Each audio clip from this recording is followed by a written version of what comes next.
अस्सलाम वालेकुम। कैसे हो बच्चों? आज हम पढ़ेंगे रेस्पिरेशन इन मैन को। कुछ दिन आपको थोड़ा ये आज के बाद 3 दिन और लेक्चर थोड़ा सा जो है आज लेट हुआ। वजह मैंने सवेरे आपको बता दी थी। तो 5 बजे मीटिंग जो है वो ख़त्म हुई है। तो आज सुबह से इंशाल्लाह आपको टाइम पे लेक्चर जो है वो मिलेगा। तो रेस्पिरेशन इन मैन हम पढ़ेंगे अभी। मैन के अंदर जो रेस्पिरेटरी सिस्टम है, इसमें जो कंपोनेंट्स हैं, लंग्स हैं और एयर पैसेज है, यानी हवा के गुजरने का जो रास्ता है, which are responsible for carrying fresh air to the respiratory site. Respiratory site कौन सी है? लंग्स। और लंग्स के अंदर मौजूद एल्वेलाई। एयर पैसेज वेज की बात करेंगे कि हवा कहाँ कहाँ से जो है वो गुजर कर लंग्स तक पहुँचती है। Air passageways consist of nostrils, नथने, नेजल कैविटीज, नाक के अंदरूनी जो खाली जगह हैं, फेरिंग्स है हलक के अंदर, लैरिंग्स है, ये वॉइस बॉक्स होता है जहाँ से आवाज़ पैदा होती है। फिर ट्रेकिया है, हवा की जो नाली है, ये आगे जाके डिवाइड हो जाएगी और ट्रेकिया की डिवीजन के बाद बनते हैं ब्रोंकाई। ब्रोंकाई डिवाइड होकर ब्रोंक्यूल्स बनाएंगे। फर्दर एल्विलर जो है वो डक्ट्स होंगी और वो अल्टीमेटली कहाँ पे एंड अप हो रही होती हैं? एल्विलर सैक के अंदर ख़त्म हो रही होंगी। Nasal cavities are lined with mucus membrane of ciliated epithelium. Nasal cavities के अंदर क्या होते हैं? जो बाल, नाक के अंदर जो बाल होते हैं और इसके अलावा वो एक चिपकने वाला मादा होता है, ठीक। और ये म्यूकस मेम्ब्रेन होती है, सिलेटेड एपिथेलियम होती है। दोनों का काम जो है वो क्या है? नेजल कैविटी के अंदर, म्यूकस के अंदर भी अगर कभी हम झाड़ू वगैरह दे रहे हों या सफाई कर रहे हों तो अक्सर आपने देखा होगा कि नाक के अंदर जो है ना वो मट्टी सारी जो है वो चिपकने वाला मटेरियल अंदर जो है ना बन जाता है। सो वो म्यूकस के अंदर जो है वो सारी एयर जो होती है वो ट्रैप हुई हुई होती है। और सिलेटेड एपिथेलियम का भी यही मकसद है कि गर्द और बैक्टीरिया को सांस की नाली के अंदर ना जाने दिया जाए। Each nasal cavity is subdivided into 3 passageways by the projection of bones from the walls of the internal nose। नाक के अंदरूनी हिस्से में जाके आगे 3 जो है कह लीजिए रास्ते बन रहे हैं हवा के गुजरने के, और वो तीनों आगे हलक के अंदर जो है वो खुलते हैं। Air enters the nasal cavity through nostrils. नथनों के ज़रिए से हवा जो है वो दाखिल होती है नेजल कैविटी के अंदर। And the larger dust particles are trapped. और बड़े जो होते हैं गर्दो गुबार के जो जर्रे होते हैं वो ट्रैप हो जाते हैं by the hair and mucus in the nostrils. Air while passing through the nasal cavity becomes moist, warm and filtered। 3 काम करने हैं नेजल कैविटी ने। हवा को मॉइस्ट कर देना है, इसको वार्म अप कर देना है और उसको फिल्टर करना है। अच्छा याद रहे, गर्मी के अंदर वार्म करने की ज़रूरत नहीं होती, बस इसमें क्या करना है? टेम्परेचर को रेगुलर करना है, क्योंकि गर्मी के अंदर हवा बहुत गर्म होती है, बॉडी टेम्परेचर से ज़्यादा टेम्परेचर होता है उसका। और सर्दी में हवा बहुत ठंडी होती है, बॉडी टेम्परेचर की निस्बत हवा का टेम्परेचर बहुत कम होता है, तो उसका टेम्परेचर जो है वो क्या करना है? बैलेंस करना है नेजल कैविटी ने। और फिल्टर कर लेना है स्मॉलर जो इसमें फॉरेन पार्टिकल्स होंगे by mucus membrane. The nasal cavity leads into the throat और pharynx by 2 internal openings. The pharynx is a muscular passage। pharynx क्या है?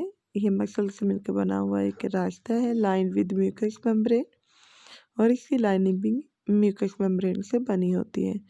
तो अक्सर आपने नोट किया होगा कि जब गले में गर्दो गुबार की वजह से भी बारिशात, तो ये फेरिंक्स में से वो ये म्यूकस जो है ना निकलती है, जिसे खंगार जो है वो कहते हैं। The pharynx is a muscular passage lined with mucous membrane. This air the air is channelised from the pharynx into the larynx, और हवा फेरिंग्स से हलक से गुजर कर लेरिंग्स यानी वॉइस बॉक्स के अंदर आती है। लेरिंग्स और voice box is a complex cartilaginous structure surrounding the upper end of the trachea. Trachea यानी हवा की जो नाली है उसके ऊपर वाला एंड वाला जो पोर्शन है उसको लेरिंग्स और वॉइस बॉक्स कहते हैं। One of the cartilage the epiglottis has a muscular controlled hinge like action. Hinge कहते हैं कब्जे की तरह, जैसे दरवाजे के कब्जे होते हैं और उसको एक तरफ जो है ना वो लेके जाते हैं, दूसरी तरफ नहीं जाने देते, बिल्कुल ऐसे ही यहाँ पे भी हिंज लाइक जो है वो एक्शन होता है कि इसका इस कार्टिलेज का जो कि एपिग्लोटिस है, और ये सर्व करेगी एज अ लिड, एक कवर के तौर पर काम करेगी, विच automatically cover the opening of the larynx during the act of स्वेलविंग। जब खाना निकला जा रहा होता है तो उस टाइम पे जो है ये बंद हो जाती हैं लेरिंग्स जो है। कैसे कि इसमें जो होगा लिड होगा, जो एपिग्लोटिस होगा वो ग्लोटिस को बंद कर देगा। Opening of larynx start glottis, और जो लेरिंग्स की वॉइस बॉक्स ओपनिंग है उसको क्या बोलते हैं, ग्लोटिस कहते हैं, और उसके ऊपर जो कवरिंग है उसको एपिग्लोटिस कहते हैं। And is also lined with mucus membrane in the glottis. The mucus membrane is stretched across into two thin-edged fibrous bands called the vocal cords। अब जो ग्लोटिस है यहाँ पे जो म्यूकस मेम्ब्रेन होती है वो क्या बना रही होती है, दो बारीक से जो है फाइब्रस बैंड से एज बनाती है, जिन्हें क्या बोलते हैं, वोकल कॉर्ड्स कहते हैं, which help in voice production, और ये आवाज़ को पैदा करने में हेल्प देते हैं। व्हेन वाइब्रेटेड बाय एयर, जब इनमें से हवा गुजरती है। यहाँ पे जो है इवेंट्स हैं थ्रॉट के अंदर एसोसिएटेड होंगे, जब ब्रीदिंग हो रही है और जब स्वेलिंग हो रही है। तो ए में ब्रीदिंग को शो किया हुआ है, बी के अंदर स्वेलिंग को शो किया हुआ है। तो स्वेलिंग जो क्या पहले पढ़ चुके हैं, सो मैं इस वाली डायग्राम को पहले बताऊंगी यानी बी को। तो यहाँ पे आप इसमें देखिए जार्स जो है वो क्या है, क्लोज हुए, opening from nose to throat जो है वो भी क्लोज रहती है, और बैकवर्ड जो मूवमेंट होती है टंग की वो फोर्स करती है एपिग्लोटिस को कि वो हॉरिजॉन्टल पोजीशन में जाए, और जब वो हॉरिजॉन्टल पोजीशन में जाएगा तो larynx move forward and upward under the tongue. तो फूड जो है वो लेरिंग्स की तरफ नहीं मूव करेगी बल्कि वो कहाँ पे चली जाएगी, एसोफेगस की तरफ मूव करेगी। एपिग्लोटिस जो डाइवर्ट करेगा food mass away from the opening of the larynx. ये इवेंट्स है स्वेलिंग के दौरान। और एज है इसमें ब्रीदिंग हो रही होती है। The commonly held belief that the epiglottis closes down upon the larynx when food is swallowed is not quite true.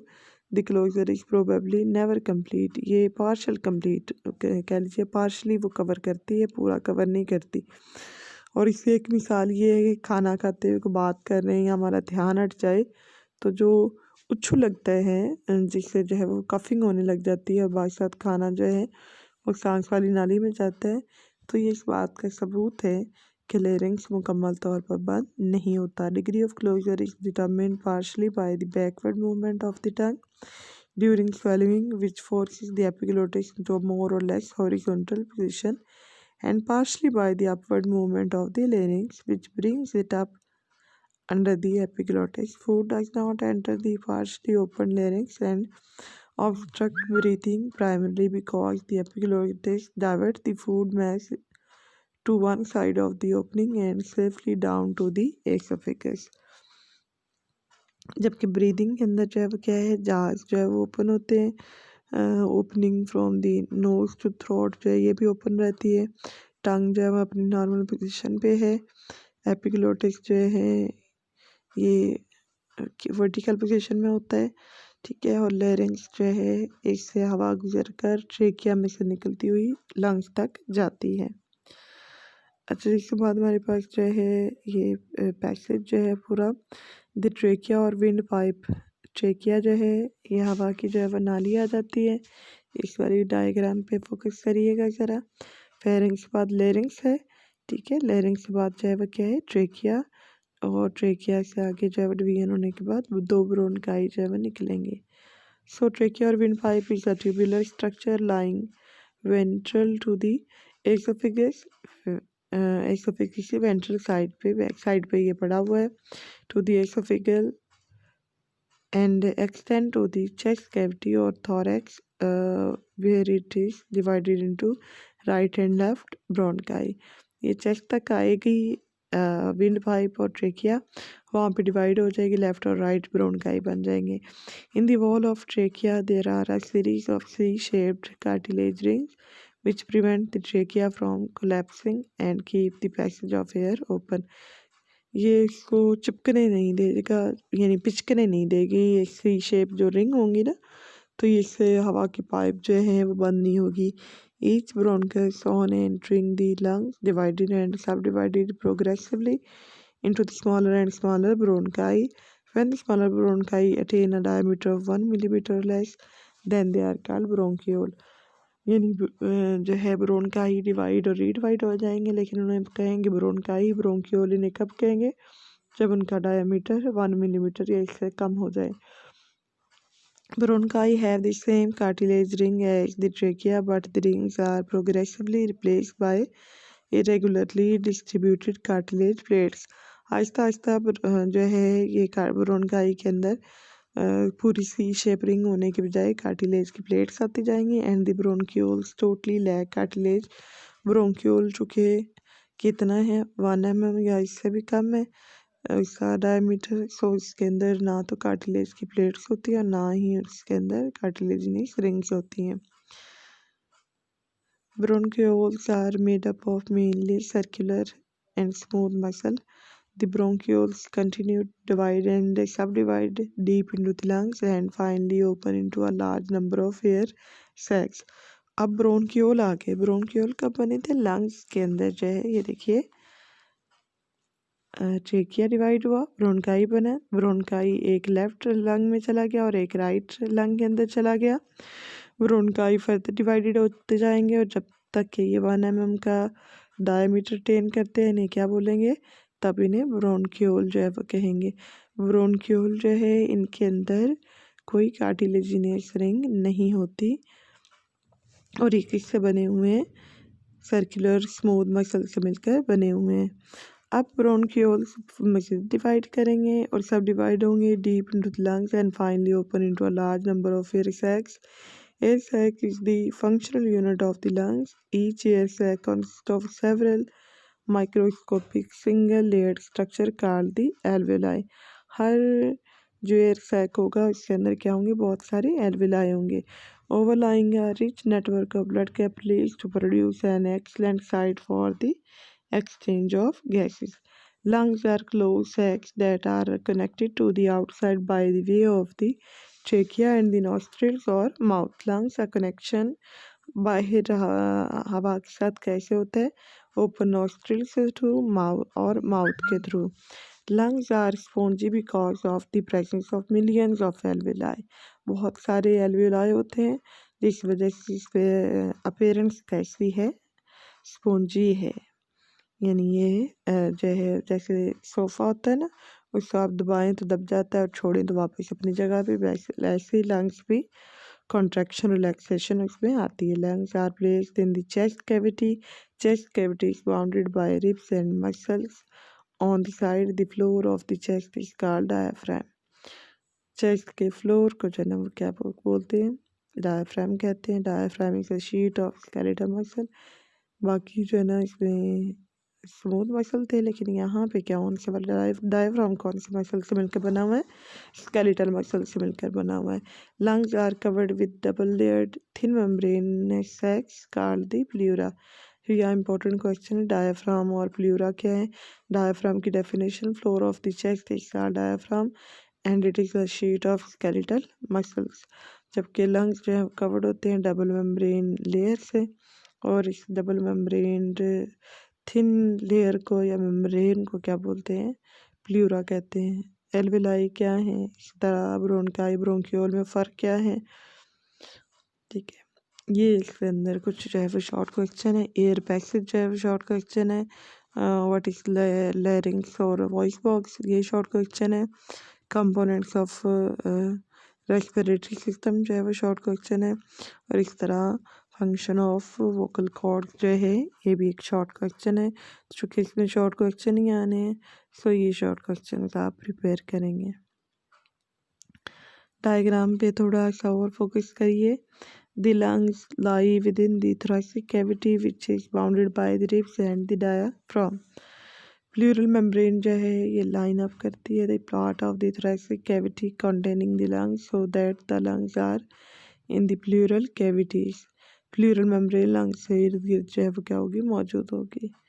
और इसमें से कुछ जो है वो टिश्यू सेपरेट किए गए हैं। Air enters the lungs from the oral cavity or nasal passage via the trachea and bronchi and eventually reach the alveoli. Alveoli तक पहुँचा है। एल्वेलाई के इर्द गिर्द बहुत सारी मेम्ब्रेन्स होती हैं, ब्लड वेसल्स होती हैं जिनमें से एक्सचेंज हो जाता है कार्बन डाइऑक्साइड और ऑक्सीजन का। तो आज के लिए इतना ही। इन शॉर्ट क्वेश्चन को याद कर लीजिए। अपना ख्याल रखिएगा। फ़ी अमानिल्लाह।